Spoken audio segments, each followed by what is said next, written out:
Hello viewers, cine industry అంటేనే ఒక అందమైన రంగుల ప్రపంచం. అదృష్టం ఎప్పుడు ఎవరిని వరిస్తుందో, ఎప్పుడు ఏ పరిస్థితి వస్తుందో తెలియదు. కొంతమందికి మాత్రమే బ్యాక్గ్రౌండ్ బాగా సపోర్ట్ చేస్తుంది. మరికొందరు ఎలాంటి సపోర్టు లేకుండానే పట్టుదలతో, టాలెంట్తో అవకాశాలు దక్కించుకుంటారు. అలాంటి వారిలో ఒకరు నటి వాహిని. నిన్నే పెళ్లాడతా సీరియల్ ద్వారా నటి వాహిని తెలుగు ప్రేక్షకులకు దగ్గరయ్యారు. తెలుగులో 30కి పైగా సీరియల్స్లో నటించారు. అయితే బ్రెస్ట్ క్యాన్సర్ కారణంగా ఈ లోకాన్ని వీడారు. వాహినికి బ్రెస్ట్ క్యాన్సర్ వచ్చిందని, అడ్వాన్స్ స్టేజ్లో ఉందని, డబ్బులు లేని పరిస్థితి ఉందని కరాటే కళ్యాణ్ గారు చెప్పే వరకు ఈ విషయం పెద్దగా ఎవరికీ తెలీదు.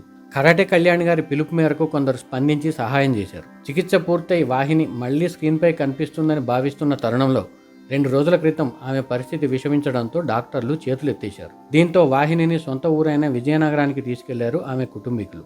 అక్కడే బుధవారం రాత్రి కన్నుమూశారు. అయితే 30కి పైగా సీరియళ్లు, 25 వరకు సినిమాల్లో నటించినా ఆమెకు కావాల్సిన సాయం అందించేందుకు ఇండస్ట్రీ నుంచి పెద్దలెవరూ ముందుకు రాకపోవడంపైన చర్చ మొదలైంది. ఈ నేపథ్యంలో నటి వాహిని గురించి కొన్ని అంశాలను తెలుసుకుందాం. నటి వాహిని పూర్తి పేరు కె వాహిని. ఈమెను పద్మక్క, జయవాహిని అని కూడా పిలుస్తారు. విజయనగరంలో 1978లో పుట్టారు. తల్లిదండ్రులు విజయలక్ష్మి, కేవీఎస్ రాజు. కేవీఎస్ రాజు గారు విజయనగరం జిల్లా పరిషత్లో సూపరింటెండెంట్గా చేసి రిటైర్డ్ అయ్యారు. విజయలక్ష్మి గారు హోమ్ మేకర్. వాహినికి ఒక చెల్లెలు ఉన్నారు. ఆమె పేరు శారద. వాహిని గారు చిన్నతనంలో తన అమ్మమ్మ గారి ఊరైన నెల్లిమర మండలం మొయిదాలో 5వ తరగతి వరకు చదివారు. ఆ తర్వాత విజయనగరంలోని సెయింట్ ఆన్స్లో 10వ తరగతి వరకు చదివారు. స్కూల్లో చదువుతున్న సమయంలో కల్చరల్ యాక్టివిటీస్లో, నాటకాల్లో పార్టిసిపేట్ చేసేవారు. ఇక చిన్నతనంలో తండ్రితో పాటు కలిసి సినిమాలు చూసేవారు. టూరింగ్ టాకీస్లో దేవదాసు వంటి సినిమాలు వచ్చినప్పుడు అస్సలు మిస్ అయ్యేవారు కాదు వాహిని గారు. ఎన్టీఆర్ గారు, ఏఎన్ఆర్ గారు, ఎస్వీఆర్ గారు, వాణిశ్రీ గారు లాంటి సినిమాలను విడిచిపెట్టకుండా చూసేవారు. ఇక స్కూల్కి రిక్షాలో వెళ్తున్నప్పుడు కూడా సినిమా పాటలు పాడుకుంటూ వెళ్లేవారు. ఓసారి ఆగస్టు 15 సందర్భంగా ఓ థియేటర్లో బడిపంతులు సినిమా వేశారట అక్కడి స్కూల్ యాజమాన్యం. చుట్టుపక్కల స్కూల్స్ నుంచి కూడా స్టూడెంట్స్ ఆ మూవీ చూసేందుకు వచ్చారు. అప్పుడే ఒక మంచి సినిమా తీస్తే ఇంత పేరు వస్తుందా అని ఆలోచించారట వాహిని గారు. ఇక అప్పుడప్పుడు నాటకాల్లో నటించే వాహిని గారికి అక్కడి స్కూల్ మాస్టర్ ఎంవీఎస్ మూర్తి గారు ఓసారి వాహిని గారికి ఝాన్సీ లక్ష్మీబాయి నాటకాన్ని అప్పచెప్పారు. 15 నిమిషాల పాటు ఏకపాత్రాభినయం చేసే నాటకం అది. 2 రోజుల పాటు ఆ మాస్టర్ దగ్గర ట్రైనింగ్ తీసుకుని అద్భుతంగా నటించి జిల్లా స్థాయి ప్రైజ్ అందుకున్నారు వాహిని గారు. అప్పట్లో షార్ట్ హెయిర్ స్టైల్, జీన్స్ వేసుకునేవారు. దీంతో మోడలింగ్లోకి వెళ్లాలని కొందరు, సినిమాల్లోకి వెళ్లాలని మరికొందరు వాహిని గారికి చెప్పేవారట. ఆ అంశాలను వాహిని గారు పెద్దగా పట్టించుకునేవారు కాదు. తనకు ఇష్టమైన వాలీబాల్ ఆడుతూ స్కూల్ గ్రౌండ్లోనే ఎక్కువగా గడిపేవారు. విజయనగరంలోని మహారాజా కాలేజీలో ఇంటర్ చదువుతున్నప్పుడు ఓ సీనియర్ మాస్టారు వాహినితో మాట్లాడుతూ సినిమాల్లో నువ్వు బాగా సెట్ అవుతావని చెప్పారట. అప్పుడే తనకు సినిమాల్లోకి వెళ్లాలనే ఆలోచన వచ్చింది. అయితే ఇదే విషయం వాహిని ఇంట్లో చెప్తే తండ్రి కోప్పడ్డారు. అప్పట్లో ఆడపిల్లలను సినిమాల్లోకి పంపించాలంటే చాలా మంది భయపడేవారు. అందుకు కారణాలు చాలా ఉన్నాయి. వాహిని గారి తండ్రి కూడా ఆ కారణాలతోనే భయపడ్డారు. అంతేకాకుండా ఇండస్ట్రీలో తెలిసిన వారు ఎవరూ లేకపోవడం మరో కారణం. అయితే దాదాపు 6 నెలల పాటు పట్టుబట్టి మరీ తండ్రిని ఒప్పించారు వాహిని గారు. అక్కడే వాహిని గారికి అసలు సవాల్ ఎదురైంది. తండ్రి ఒప్పుకున్నా సినిమాల్లోకి ఎలా వెళ్లాలో మార్గం తెలియదు వాహిని గారికి. అప్పటికి మద్రాసులోనే చాలా సినిమాలు షూట్ చేసేవారు.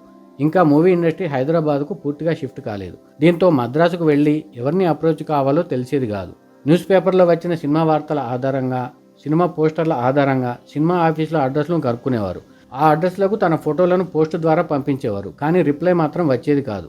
అదే సమయంలో కోడి రామకృష్ణ గారు ఓ సినిమా కోసం వైజాగ్ వస్తున్నారని తెలిసి ఆయనను కలిసేందుకు వెళ్లారు.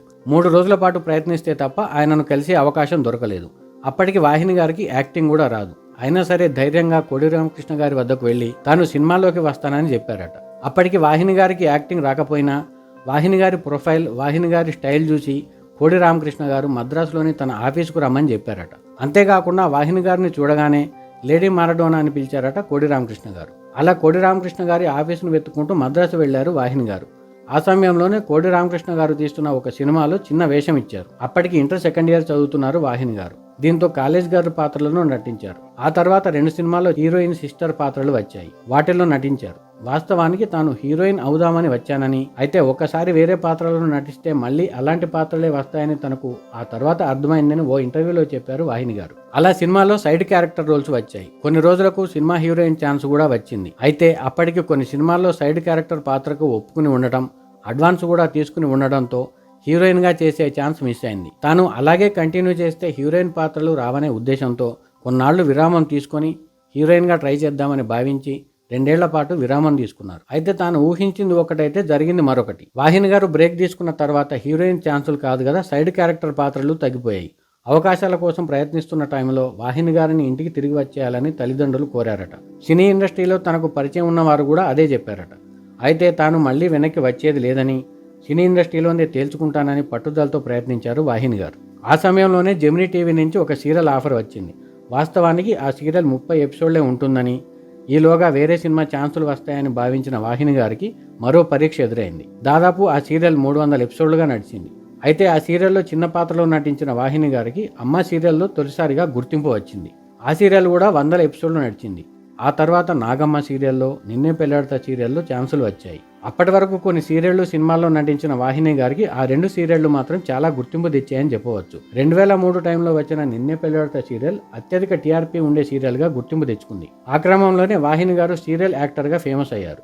అయితే తనకు సినిమాల్లో చేయాలని ఇంట్రెస్ట్ ఉన్నా ఇండస్ట్రీలో నిలదొక్కుకోవాలంటే వచ్చిన అవకాశాలు వదులుకోకూడదు అనే ఉద్దేశంతో ఒప్పుకున్నారు. ఈలోగా కొన్ని సినిమా పాత్రలు కూడా వచ్చాయి. అప్పటికి చెన్నైలో ఉండేవారు. నిన్నే పెళ్లాడతా సీరియల్లో వాహిని యాక్టింగ్ కూడా డిఫరెంట్గా ఉండేది. తాను ఆ సీరియల్లో నెగిటివ్ పాత్రలో నటించినప్పటికీ ఆ పాత్ర ద్వారా నవ్వించేవారు కూడా. ఒకసారి వాహిని గారు తిరుపతి శ్రీవారి దర్శనానికి వెళ్తే అక్కడ కొంతమంది మహిళలు వాహిని గారిని చూసి, అబ్బో ఈమె తిరుమలకు కూడా వచ్చిందా అన్నారట. అలా తన పాత్ర ద్వారా ప్రేక్షకులకు గుర్తుండిపోయారు వాహిని గారు. ఆ తర్వాత అంతులేని కథ, రావోయ్ చందమామ, మౌనరాగం తదితర సీరియళ్లలో నటించారు. కొన్ని సినిమాల్లోనూ నటించారు. తెలుగు, తమిళ, మలయాళ, కన్నడ ఇలా పలు భాషల్లో 30కి పైగా సినిమాల్లో పనిచేశారు. తెలుగులో సౌందర్యతో పాటు కలిసి శ్వేతనాగులో నటించారు. ఆ మూవీలో వాహిని గారు నటించిన వాసుకి పాత్రకు మంచి గుర్తింపు వచ్చింది. ఆ తర్వాత బహిర్భూమి, రఘుపతి వెంకయ్య నాయుడు తదితర సినిమాల్లో నటించారు. వాహిని గారు నటించిన చివరి సినిమా పోలీసు వారి హెచ్చరిక. ఆ సినిమాలో పోలీస్ పాత్రలో నటించారు. అలా దాదాపు 30కి పైగా సీరియళ్లలో నటించిన వాహిని గారు నువ్వు నేను ప్రేమ అనే సీరియల్ తర్వాత సడన్గా యాక్టింగ్ ఆపివేశారు. ఓ ఇంటర్వ్యూలో ఆ అంశంపై మాట్లాడుతూ తాను సినిమాల్లో ప్రయత్నిద్దామనే ఉద్దేశంతోనే సీరియల్స్కి గ్యాప్ ఇచ్చానని చెప్పారు. ఆ తర్వాత కొన్ని సీరియళ్లలో కంటిన్యూ అయినా ఎక్కువ కాలం నటించలేకపోయారు. అయితే ఇదంతా ఒక ఎత్తు అయితే గత డిసెంబర్లో కరాటే కళ్యాణి గారు సోషల్ మీడియాలో చేసిన పోస్టు అందరినీ షాక్కి గురి చేసింది. నటి వాహిని గారు బ్రెస్ట్ క్యాన్సర్తో బాధపడుతున్నారని, అడ్వాన్స్ స్టేజ్లో ఉందని, వైద్యం కోసం ఆర్థిక సహాయం అందిద్దామని పిలుపునిచ్చారు. కరాటే కళ్యాణి గారు చేసిన ఆ పోస్టులో వాహిని గారి ఫోటోలు చూసిన చాలామంది వాహిని గారిని గుర్తుపట్టలేకపోయారు కూడా. ఎప్పుడూ నవ్వుతూ కళకళలాడుతూ కనిపించే వాహిని గారు అలా బెడ్పై ఉండడం చాలా మందిని కలిచివేసింది. ఇక కరాటే కళ్యాణి గారు తాను చేసిన సోషల్ మీడియా పోస్టులో కొన్ని అంశాలని చెప్పారు. వాహిని తనకు చిన్నప్పటి నుంచి తెలిసిన వ్యక్తి అని, విజయనగరంలో వాళ్ళ ఇంటి పక్కనే తాము ఉండేవారు అని గుర్తు చేసుకున్నారు. అంతేకాకుండా పరిశ్రమలో ఎన్నో పాత్రలు చేసినా ఇప్పుడు జీవనమరణ యుద్ధంతో ఉన్న వాహినికి మన సహాయం అత్యవసరం. ఎన్నో సినిమాల్లో తన నటనతో అలరించిన ఆమె ప్రస్తుతం ప్రాణాలతో పోరాడుతోంది. మీరు ఆమెకు ఆర్థిక సహాయాన్ని అందించి చేయూతనివ్వాలని కోరుతున్నాను. ఇప్పటికే ఆమె అవయవాలు దెబ్బతిన్నాయి. వైద్యానికి 25 లక్షల రూపాయల నుంచి 35 లక్షల రూపాయల వరకు ఖర్చు అవుతుంది. మా వంతు ప్రయత్నం మేము చేస్తున్నాం. మీ తోడు కూడా కావాలి. మనమంతా కలిసి అండగా నిలుద్దాం అని కరాటే కళ్యాణి తన పోస్టులో పేర్కొన్నారు. ఈ పోస్టు చూసిన చాలా మందిలో కొందరు సహాయం చేయగా, మరికొందరు వాహిని గారు త్వరగా కోలుకోవాలని, మళ్ళీ యాక్టింగ్లోకి రావాలని పోస్టులు పెట్టారు. అయితే వాహిని గారు హైదరాబాద్లో చికిత్స పొందుతున్నారని చాలామంది భావించారు. అయితే డాక్టర్లు చేతులు తేయడంతో ఆమెను 2 రోజుల క్రితం విజయనగరానికి తీసుకెళ్లారు. అక్కడ వాహిని గారు బుధవారం కన్నుమూశారు. దేశంలోని అతిపెద్ద నటీనటుల సంఘంగా పేరున్న నడిగర్ సంఘంలో వాహిని గారికి సభ్యత్వం ఉంది. ఇక తెలుగులోనూ పలు సీరియళ్లు, సినిమాల్లో నటించారు. నిర్మాతలకు, డైరెక్టర్లకు, తోటి నటులకు కూడా పరిచయం ఉంది. అయినా సరే వాహిని గారి పరిస్థితి వారికి తెలియదా, లేక తెలిసినా స్పందించలేదా అనే చర్చ మొదలైంది. ఇక 30 ఏళ్ల పాటు ఇండస్ట్రీలో ఉన్న వాహిని గారు మాత్రం పెద్దగా సంపాదించుకోలేదు. అప్పట్లో చెన్నైలో ఓ ఇంటిని కొనుక్కున్నారు. ఆ తర్వాత మిత్రుల సలహాతో ఆ ఇంటిని అమ్మేసి హైదరాబాద్లోని మణికొండలో మరో ఇల్లు కొనుక్కున్నారు. ప్రస్తుతం తల్లిదండ్రులతో కలిసి ఉంటున్నారు. ఇక వాహిని గారి సిస్టర్ శారద గారు ప్రస్తుతం విజయనగరంలో ఉంటున్నారు. ప్రస్తుతం ఆమె న్యాయవాద వృత్తిలో ఉన్నారు. మరికొన్ని విషయాలకు వస్తే తాను రెమ్యునరేషన్ విషయంలో ఎప్పుడూ ఎవరిని డిమాండ్ చేయలేదని, అయితే తాను ఎంతవరకు యాక్టింగ్ చేస్తున్నాను, ఎంతవరకు పని చేస్తున్నాను అనేది మాత్రం ఖచ్చితంగా ఆలోచించేదాన్నని, అందుకే తనకు రెమ్యునరేషన్ విషయంలో ఎలాంటి ఇబ్బంది రాలేదని ఓ ఇంటర్వ్యూలో చెప్పారు. దాదాపు 3 ఏళ్ల క్రితం సీరియల్స్ని తగ్గించిన వాహిని గారు ధ్యానం చేయడానికి ఎక్కువగా ప్రాధాన్యం ఇచ్చారు. సినిమాల్లోకి రావాలనే ఉద్దేశంతోనే తాను సీరియల్స్ను తగ్గించానని కొన్ని ఇంటర్వ్యూల్లో చెప్పారు. 4-5 నెలల క్రితం పలు యూట్యూబ్ ఛానళ్లకు ఇచ్చిన ఇంటర్వ్యూలో వాహిని గారు మాట్లాడుతూ త్వరలోనే తాను సినిమాల్లో నటిస్తానని ధీమా వ్యక్తం చేశారు. అయితే ఈలోగానే అనంతలోకాలకు వెళ్లిపోవడం చాలా బాధాకరమని చెప్పవచ్చు. గతంలో ఇచ్చిన మరో ఇంటర్వ్యూలో వాహిని గారు మాట్లాడుతూ మోడర్న్ డ్రెస్ వేసుకోవటం వేరు, హుందాతనంగా ఉండటం వేరని, చీర కట్టును కూడా చాలా అందంగా కట్టుకోవచ్చని, అదే సమయంలో చీరను కూడా అసహ్యంగా కట్టుకుని చీరల మీద విరక్తి కలిగేలా చేయవచ్చని చెప్పారు. అప్పట్లో వాహిని చేసిన వ్యాఖ్యలు వైరల్ అయ్యాయి కూడా. ఇక మానవ జన్మ గురించి మాట్లాడుతూ, మానవ జన్మ అద్భుతమైన జన్మ. ఎవరైనా సరే ఈ విషయం తెలుసుకున్నప్పుడు ఏం చేయాలి, ఏం చేయకూడదు అనేది తెలుస్తుంది. అందుకు స్పిరిచువాలిటీ సమాధానం చెప్తుంది. ప్రతి జీవితానికి ఒక పర్పస్ ఉంటుంది. అది లేకుండా జీవితాన్ని ఎంజాయ్ చేయటం అంటే మూలాలను వదిలిపెట్టడమే అని చెప్పారు. మొత్తం మీద తెరపై చిరునవ్వుతో, సహజమైన నటనతో అందరినీ అలరించిన వాహిని గారు ఎన్ని ఇబ్బందులు ఎదురైనప్పటికీ నిజ జీవితంలో ఎక్కడా బ్యాలెన్స్ కోల్పోలేదు. అయితే క్యాన్సర్ మహమ్మారి కారణంగా ఈ లోకాన్ని వదిలి వెళ్ళడం అత్యంత బాధాకరం. అదే సమయంలో స్పందించాల్సిన పరిశ్రమలు ఎంతవరకు స్పందించాయనేది కూడా ఆలోచించాల్సిన అంశమే.